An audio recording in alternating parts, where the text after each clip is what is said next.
মেয়েরা এই জগতে বেঁচে যেতে পারে, আর চারিদিকের যে দুরবস্থা, অন্ধকার অবস্থা বেঁচে যেতে পারে। ভাগবত বলেছেন, নিজের পতি ব্যতীত একটি রমণীর কাছে অন্য পুরুষ তিন ভাবে যদি দেখা দেয় তাহলে সে বেঁচে গেল। একটি হলো পিতা, ভ্রাতা আর পুত্র।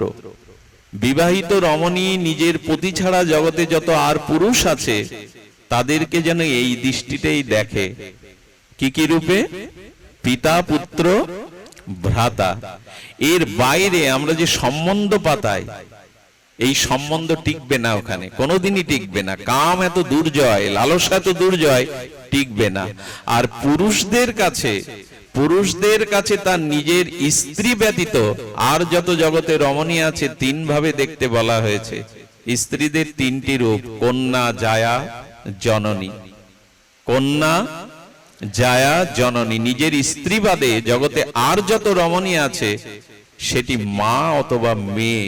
এই দৃষ্টিভঙ্গি যদি থাকে তাহলে আপনি বেঁচে গেলেন।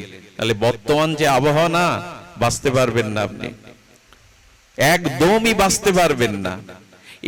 এই তত্ত্বটি আমাদের রামায়ণে, মহাভারতে বারবার দেয়া হয়েছে।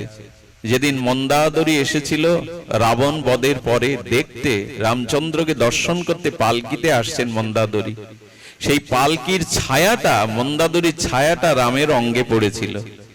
মন্দাদরী নামার পরে প্রদক্ষিণ করে তিনবার প্রণাম করে বলেছিলেন, মাতো, অপরাধ ক্ষমা করবেন, আপনার ছায়াটা আমার পায়ে পড়েছে, আমি অপরাধী, ক্ষমা করবেন। সেই দিনই মন্দাদরী বলেছিল, রাবণ বধ তোমার দ্বারাই সম্ভব রাম।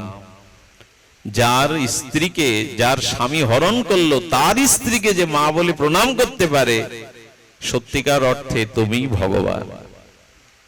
আপনাদের মনে আছে শূর্পণখা যেদিন রূপ ধরে এসেছিল না, সেদিন কিন্তু রামচন্দ্র একবার শূর্পণখাকে দেখে বুঝেছিল গ্রাস করতে এসছে, আর একবারও শূর্পণখার দিকে না তাকিয়ে সীতার দিকে তাকাচ্ছিল বারবার।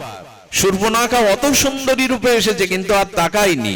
রামচন্দ্র জগৎকে জানালো, যদি স্ত্রী পেয়ে থাকো যেমনই হোক, জগতে আর কারোর দিকে তাকিয়ে নিজের পতন দেখো না, ওই দিকেই তাকিয়ে থাকো। এইসব আদর্শগুলো আর সব জলাঞ্জলি দিয়েছি। যাকে পেয়েছো জীবন সঙ্গিনী রূপে তার দিকে তাকা, অন্য কারোর দিকে আর দৃষ্টি দিও না, জ্বলে পুড়ে অভিশাপে শেষ হয়ে যাবে। এই কথাগুলো কত প্রয়োজন ছিল আমাদের। বর্তমান সমাজ তো শেষ হতে বসেছে, পাশ্চাত্য কৃষ্টি কালচারে সব শেষ হতে বসেছে।